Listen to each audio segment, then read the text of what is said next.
This is SoundNotion, the weekly podcast for new music and music news. I'm Patrick Gulo. I'm Dave McDonald. I'm Sam Merciers. And I'm Nate Blayton.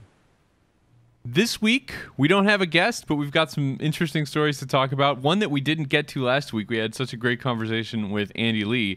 We did not getting around to talking about the passing of Van Cliburn. Van Cliburn, of course, one of the great American pianists of the 20th century. He was such a monumental figure. I'm not sure we can really do him justice. He was kind of from my perspective, one of the first of these great American soloists in a very almost nationalistic way compared to the fetishization of European musicians and European music in general, but European soloists. And he was kind of famous for playing the national anthem before performances, and of course this is in the middle of the Cold War, so he was quite a character. You guys have any thoughts on Mr. Cliburn? Yeah, I kind of think of him as a Bobby Fischer kind of character. Yes, exactly. Yeah, especially at the height of the Cold War. When did he win the Tchaikovsky at the 58? 1958. Yeah, I think his place in the minds of all Americans is very similar to that of Bobby Fischer. Yeah. Go ahead. To me, one of the most striking things was the place. Imagine all the piano players who are slaving away, getting to where they can play, all the top concerti pieces that might be requested, be suitable for a contest or whatever. And at most, they're going to get mentioned in a paper or their alumni magazine or whatever, And Van Cliburn goes over and wins this competition in 1958 at the start of the Cold War, and he gets a ticker tape parade. A piano player gets a ticker tape parade for winning a contest. Can you imagine a classical musician today doing anything worthy of a ticker tape parade? If they stopped let me rephrase that, because there are plenty of things. There are plenty of things that might be worthy of a ticker tape parade. I can't imagine anyone actually getting said parade. Right. It's just so crazy to think of, right? I mean, he's from a time when classical soloists were household names. Classical music was still music with a capital M and had, a lot of cultural authority back then. Right. Rock and roll and being on the radio and everything was probably rising, but the people that spent money, their parents, still listened to that. And, his big personality and affability, I think, lends him also you compared him to Bobby Fischer, but I think even within classical music, it might be fair to compare him to a figure like Leonard Bernstein that did so much kind of outreach. Like he was such a gregarious person that that spoke to people who maybe ordinarily didn't spend a lot of time, or thought time anyway, on music in general or classical music in particular. Do you think that's fair? I think that's fair to say. I mean, he certainly wasn't the. I don't know. Being compared to Bernstein is always tough, I think. I know it's a little much. You're right. It's a little much. I mean, he did a lot to promote classical music, especially with his own competition. After that, I think that's what he's going to be remembered for the most by schmuck undergrads, anyway. I thought you were going to say something like Schmucky McGee or some person that exists. Schmucky Joe the plumber. Yeah. And he was heroic in a way during the early part of the Cold War, but he's also has the perfect biography. He's just a normal, everyday American guy. Mm-hmm. And his name is Van. His dad was probably pretty well off. His dad was a manager, in management in an oil company, but he was just, a kid whose parents had money to pay for piano lessons. And growing up in Shreveport, Louisiana, he started taking piano lessons, and there you go.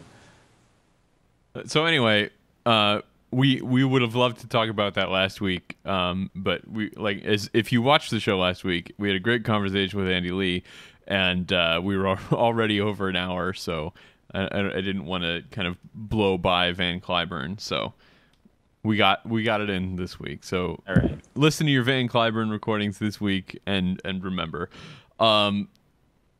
Peter Gelb of the New York Metropolitan Opera had a little change of heart last week. he decided that maybe it's a little too expensive to go see the opera at the Met. Sam, what do you think about this story? Well, I think I'm going to take full responsibility for causing this. It's a 10% decrease, right? Yeah. Yeah. Well, I think that pulling a public relations faux pas, dubbing that on the show, pulling a gelb. I think the eventual social pressure of that new taxonomy is what's forced him to lower the prices back down. Thank you for that, Sam. Yes, really remember we called anytime you commit a horrible public relations faux pas, it's pulling a gelb. Right. Yeah, so he ungelbed a gelb he pulled. Well, so the Met has been increasing prices, and they noted this year that they had perhaps increased them too far because the result was a decrease in subscriptions. And so Drew McManus talks about this on Adaptistration, that you can sometimes solve a short-term problem by increasing subscriptions, but over time, people are going to subscribe less. So maybe the first season or two, they'll live with that. But if you continue to do that, you're eventually going to price people out of subscriptions. And in fact, going the other direction is maybe a little worse in the short term, but in the long term, maybe a little better because hopefully that will get you more subscribers. And so Gelb has said, this past season's price increase was too much. It was a mistake, and we're going to roll back. So I think this is a great thing for opera. I think actually cited competition from other sources of art and entertainment, not least of which is his own kind of pet project, the Live in HD. And we've talked about this before. Do you think it's reasonable to say that the Met Live in HD theater broadcasts are affecting attendance at the live event? Is that I don't know. I mean, that's a tough question. I mean, I think it's a lot cheaper. It's a lot cheaper, and it's ultimately a good thing. I mean, because it brings the Met to everybody, all around the country. Well, go ahead. But I mean, as far as attendance in New York at the Met, geez, I don't know. I don't know what to tell you. That's what I was thinking. That for me, I would not go to the Met, not because I'm not interested in spending another $20 or $30 to go see the singers live. If I could, I probably would. But I live in Florida, and the Met is in New York, and that's not geographically possible for me to go see them live. And this is another thing. Whenever we talk about the Live in HD issues and the issues with kind of the cannibalization of that audience, the first thing I think of is problems in the NFL, and this is something that the NFL has been dealing with as they have become more and more popular. Their TV ratings are going up and up and up.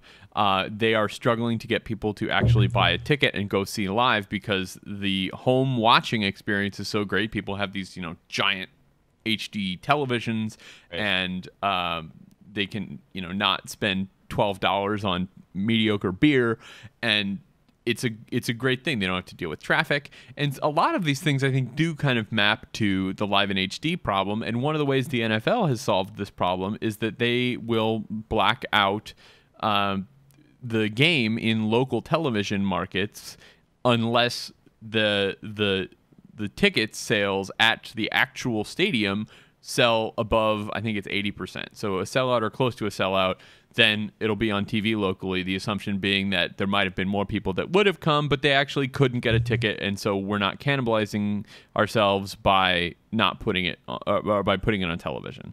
So it almost feels a little bit. What? It almost feels a little bit like punishing the locals for not coming to the show, though. It's holding the broadcast hostage in a lot of ways, right. I can't imagine. I'm gonna kill the broadcast unless you give me 80% ticket sales. Exactly. if there's a reasonable price for me to go see the Met, and I'm in New York, I can't imagine I would choose HD over that. I can't imagine I would do that. Yeah, I don't know. I think I can imagine. Yeah, I guess if I could afford it, I would always go to the Met to see it. But there might be other people who think otherwise, and maybe some kind of blackout system would make sense in this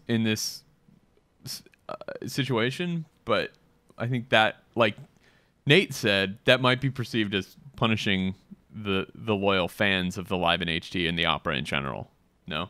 It seems like they just need to make the in-person concert experience better and more engaging in a different way so people will want to go there instead of having to settle for the HD experience. Yeah, but they're not settling with HD. I mean well, they the organization isn't settling. I mean, they're not because now.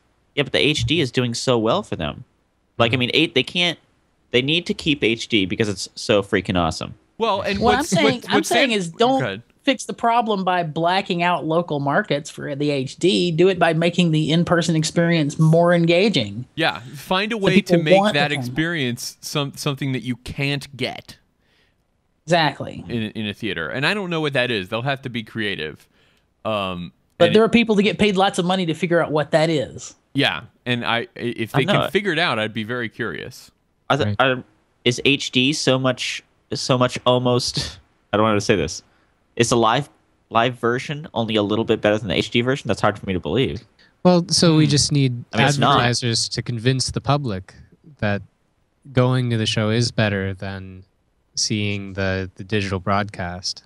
You know? I mean, so if the cannibalization is really happening, then what you're saying, that question you're asking, is it really that close? Clearly, some people think that. So you and I don't think that, but if there are enough people that do, it doesn't matter what we think, right? Yeah. I suppose so. Well, ultimately, it doesn't matter what we think, period. That's true.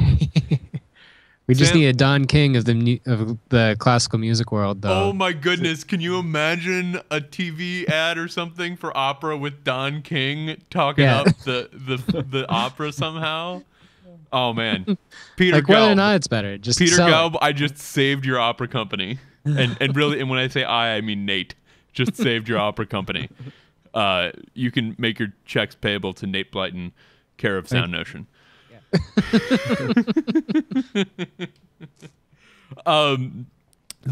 Another news item. This kind of just happened in the last couple of days. The San Francisco Symphony Orchestra. The season of discontent continues. The San Francisco Symphony Orchestra has the union has authorized a strike. So that does not mean that they are on strike, but it does mean that they might go on strike. Yeah. And they're thinking about it. They're thinking about it. They've been playing without a contract for about a month now. Their CBA has expired. And the negotiations clearly are not going in the right direction. And so this is basically the members of the union giving the leaders that are actually in the negotiation the authority to put them on strike. It doesn't mean that they are even going to go on strike. What it is leverage in negotiations. So now they can go in there and say, we could join the group of people that are going on strike. Now, if there's a work stoppage in San Francisco, this is a crazy situation over the last couple of years to have had organizations at the highest level of classical music having work stoppages due to labor struggles. That would include the Minnesota Orchestra and the St. Paul Chamber Orchestra, which are still not playing music. They're both locked out. The Chicago Symphony Orchestra, Indianapolis, Philadelphia, some huge names in American orchestras, some of the biggest, most important organizations to the way we make music. And it's not just those organizations. Like San Francisco, there's news about their interrupting their East Coast swing, as with the Minnesota Orchestra, as with everybody. A lot of orchestras go and they play Carnegie Hall, and they play different cities. All that stuff gets confused when either the hosting orchestra is on strike or the touring orchestra is on strike. The musicians in this case, actually, I mean, just reading this one article that it's a local San Francisco paper, the orchestra members are upset that they want a wage freeze, but the orchestra's executive director got a raise in 2011 and 2012. So that sounds like a story we've heard a lot too. Well, why did the it's tricky because you want to make sure that if you have a good executive director, that executive director is going to stay. In a lot of ways, I think a good executive is just as singularly talented as a good principal oboist. You know, there are a lot of things that a brilliant exec can do for your organization that nobody else can do. And if you have one of those people, I think it does behoove you to do what you can to make sure they stay. Now, having said that, if there is going to be anyone in the organization that has to go through some pains when the money is tight, I think it should be everybody in the organization that has to go through those pains.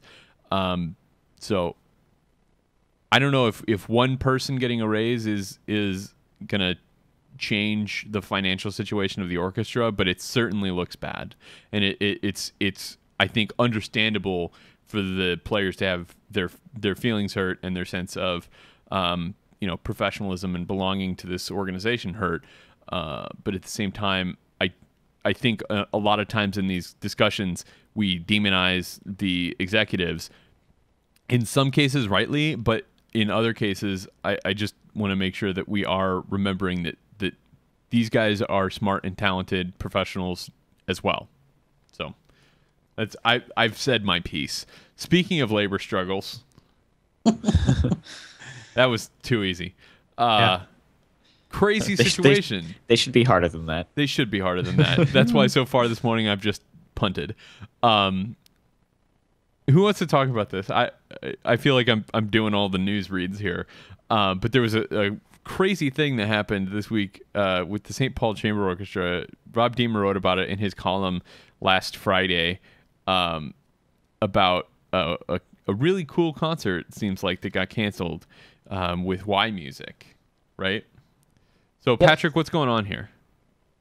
Well, since the St. Paul Chamber Orchestra is still locked out, this concert that was scheduled, featuring the music of Shara Warden and Sarah Kirkland-Snyder, basically cannot happen, and it didn't happen.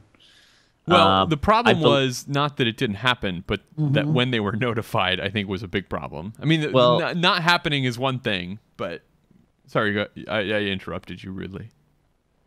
Well, I think it is, yeah, as you said, I mean, everyone was kind of on board that, and I believe Sarah Kirkland-Snyder went there. They were all in transit, right? So they had... When they heard. Yeah, so what happened was they were en route to play in a concert series with the St. Paul, under the name of the St. Paul Chamber Orchestra. It was not involving any of the musicians that are currently locked out. I'm forgetting the name of this concert series. Somebody help me out here. But it's an interesting concert series, and it kind of was subsumed by the St. Paul Chamber Orchestra overhead thing, but it doesn't share any funding with the St. Paul Chamber Orchestra or anything like that. They're pretty independent, despite the name. They kind of just use the name mostly to give themselves a little bit of credibility. I believe it's called Liquid Music Series. Thank you, Nate. Mm-hmm. Liquid Music. So this Liquid Music Series is, while in name under the umbrella of the SPCO, they're not sharing funds or anything like that. And so these guys in Y Music assumed it was going to be cool because it's a separate thing. They're not like it's not a replacement concert. It's not like a St. Paul concert got canceled and they hired these guys to come fill in or something. So while these guys were on planes from all over the United States en route to St. Paul to play this concert, they all got phone calls and emails from their local union in New York, where they're all from, saying playing this concert will constitute crossing a picket line and could result in fines up to $25,000 and potentially being expelled from the union, which is a pretty scary phone call to get, I would think. So they had to cancel the show which is crazy. And they had all spent money to get there. They had, gotten childcare or whatever, pet care, whatever, to take care of their places while they were away. They had planned, this was not just a out and back thing. They had planned concerts in this series and then also some other ones nearby. So they were kind of just wasting time in this city because they didn't know anything about it. And it seemed to be that they got caught in the middle of this nasty situation between the St. Paul Chamber Orchestra and the Musicians Union.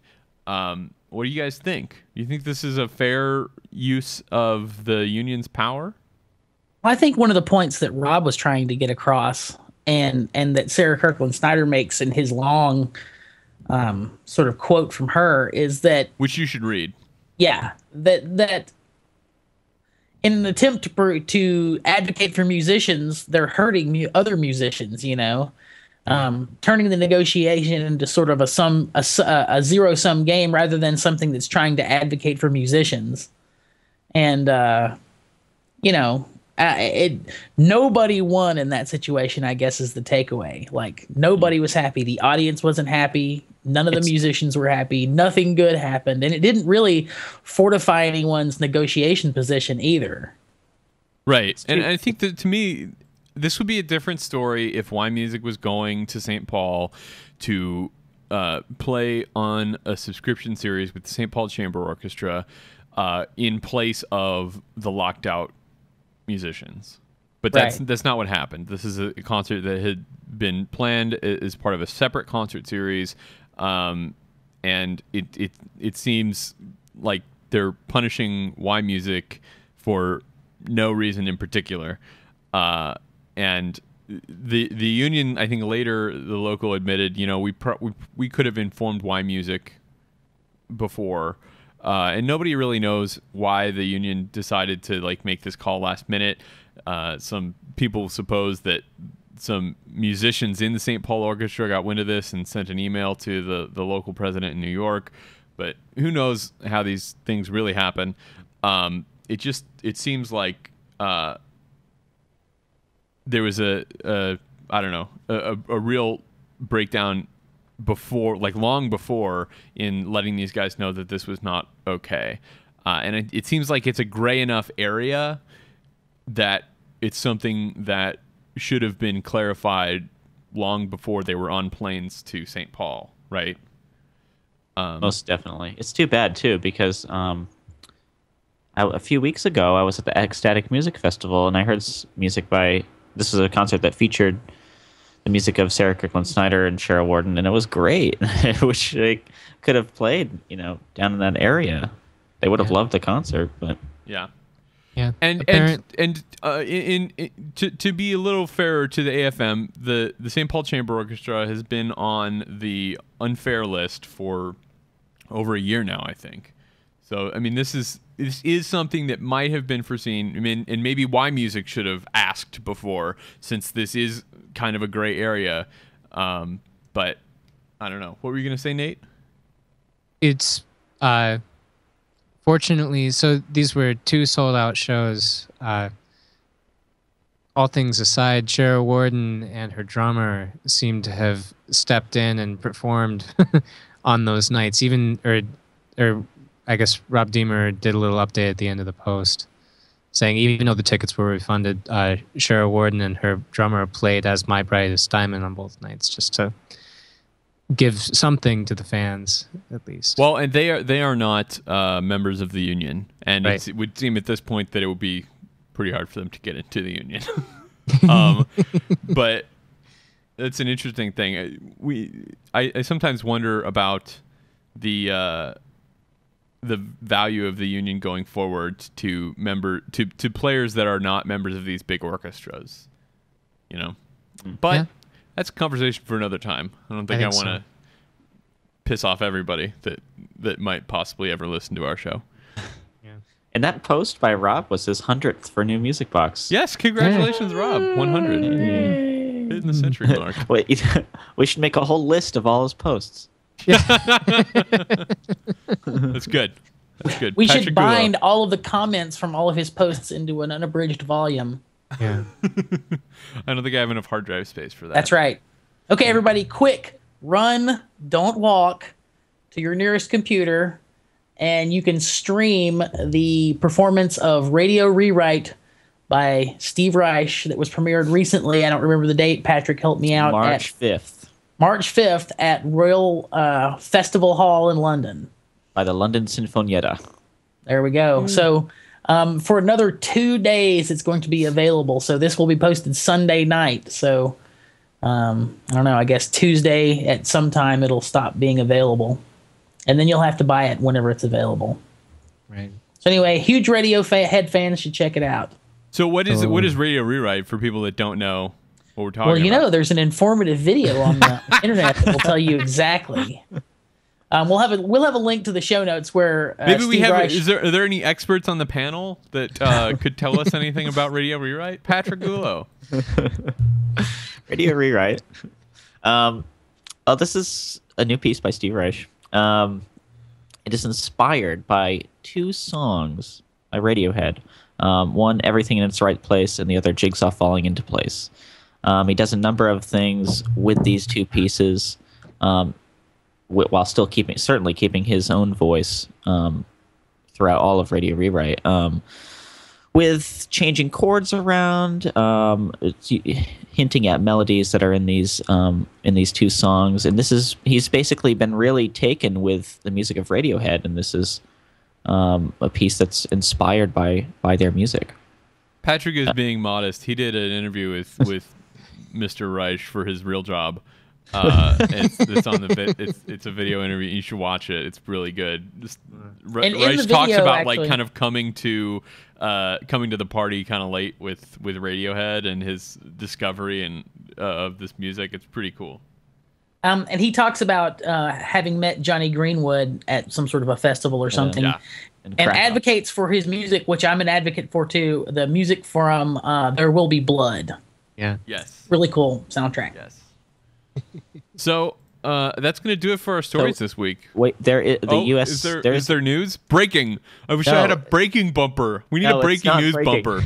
Oh, never mind. It's not breaking. But the U.S. premiere of Radio Rewrite will be on March 16th at Bing Concert Hall, featuring Alarm Will Sound. Nice. Cool. So, go get your tickets. Cool. Thank you for letting us know. That's going to do it for our news this week. We have no guest this week, so no pick of the week. But what we do have is a deep cut. Deep cut. That was good. I like that. That was pretty like. God. Yeah, I like the little mic bump right at the beginning of it. Was actually a nice thing. Yeah. So our deep cut selection this week is from Patrick. So Pat, I'll let you tell everybody all about it. Yeah, this is the Ellen Zwick Concerto for Violin and Orchestra, 1997, with Pamela Frank on violin. This recording features her and the Saarbrücken Radio Symphony Orchestra, conducted by Michael Stern. This is one of my favorite violin concertos. I took immediately to it when I first heard it on a Naxos recording, which you should all snag up when you get the opportunity.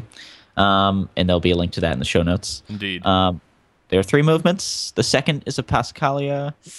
The outer movements are very... I mean, it's very... this is so Zwillik, though. The orchestration is quite thin, but really engaging. So I think you'll like it. Yeah, excellent. So we'll play a little bit of that as we're going out today, since we don't have an expert to talk to about it before and after. But thank you so much for joining us, everybody that did join us. If you did not join us, you should. We do this show live every Sunday around 11 a.m. Eastern Time. Sometimes we have technical difficulties like today. We start a little bit late, but we get them solved and we do the show. So thank you, everyone who stuck around with us today. We really appreciate you spending your Sunday morning with us. That's at soundnotion.tv/live. every Sunday at 11 a.m. You can also watch the show or listen to this show after the fact, of course. You can download those directly from us at our site, soundnotion.tv/SN, where you can subscribe with iTunes or wherever else you like to get your podcasts. You can also comment on the show on our site. If you have any thoughts about the situation with the St. Paul Chamber Orchestra or anything else we talked about this week, we'll have links to all those stories there as well, soundnotion.tv/SN. You can also connect with us on Facebook or Twitter. We're at SoundNotion as a group on Twitter. I'm at Dave McDowell. Patrick is at Vox Shibuya. Nate is at Anatetree, and Sam is at Housegoy. So we would love to continue these conversations with you on the social media as well. SoundNotion's introduction includes music by Patrick Gulo and video by Tyler Lepp. Thanks again for watching, and we will see you back next week.